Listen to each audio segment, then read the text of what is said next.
How many of you in here have ever been rejected by their crush? How many hands up? Fantastic. And how many of you in here have ever feared the consequences of a failure? An exam maybe? Oh, so many of us. Thank you for your honesty.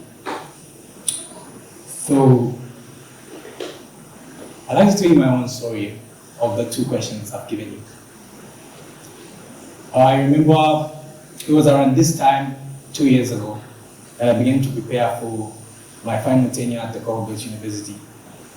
So I was there, doing everything I could to work on this one thing that makes you graduate CBU, which is the project.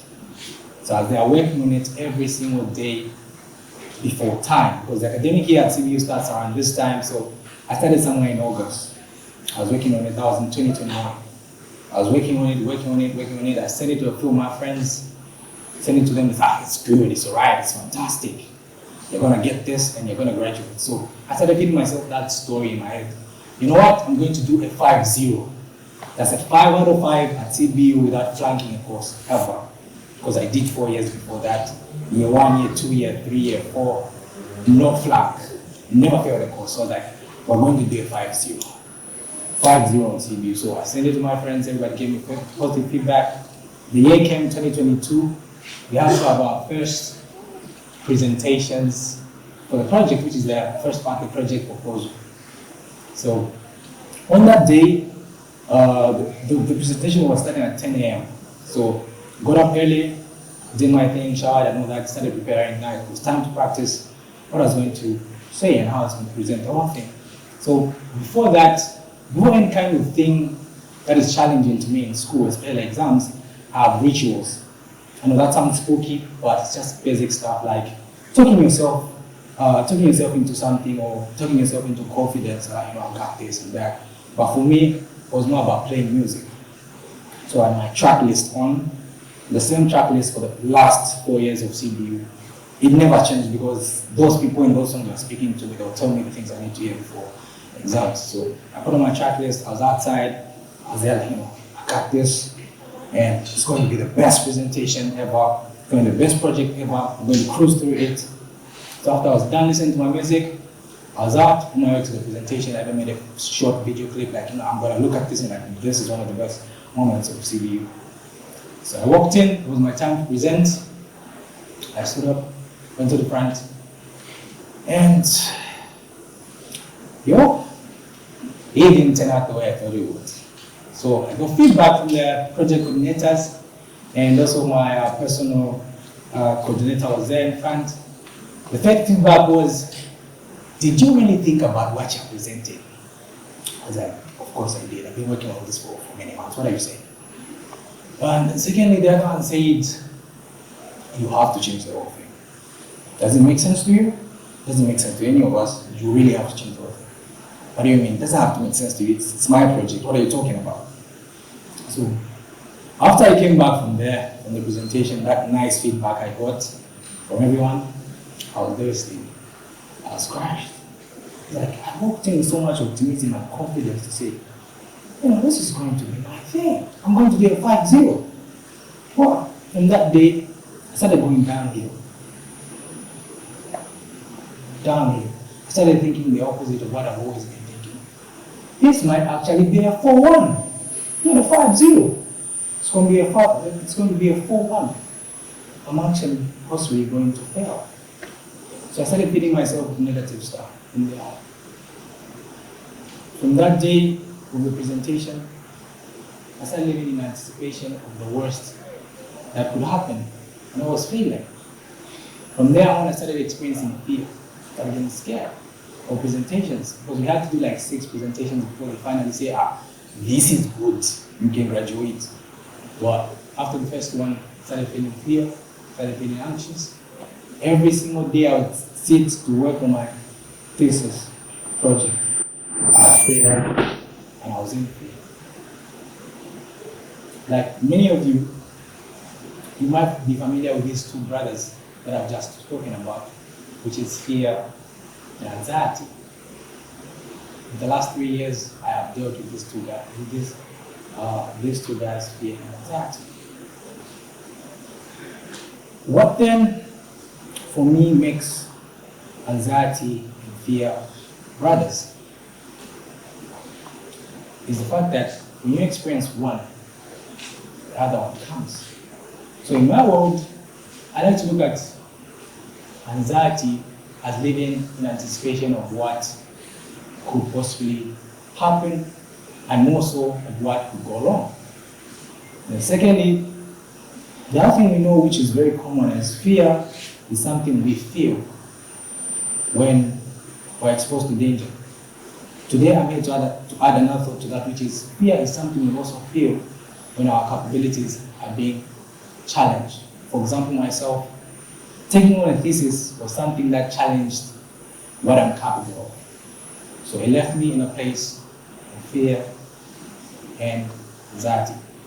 So I like to define anxiety for myself to say anxiety is fear mixed with the need for control. I like to give everybody this thought to say, what do we think makes us feel these feelings? For me, I like to think of two things I think that makes us feel these feelings. Number one is the need for control. So many of us want to be in control of the outcome of many things. Our business, our relationship, our first class presentation ever, and also in control of our time.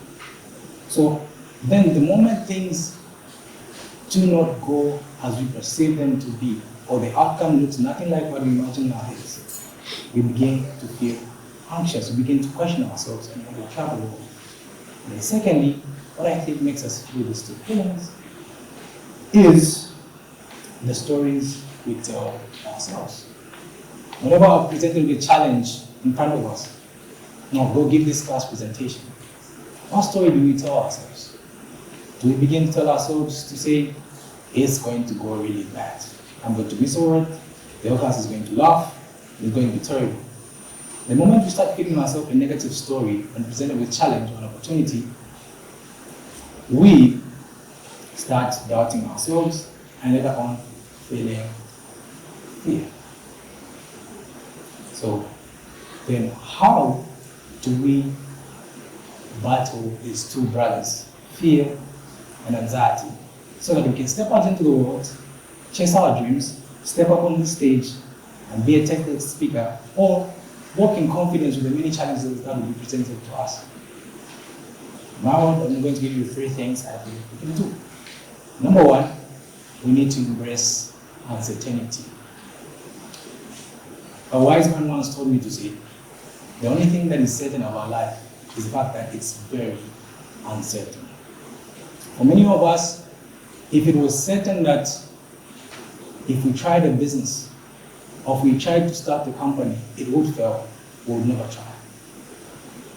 And also the other side is, if it was certain that our business or our relationship will actually be very successful, many of us would sit comfortably in our seat and say, I'll do this later. Since I know it's a win, it's a 5-0, we wouldn't try.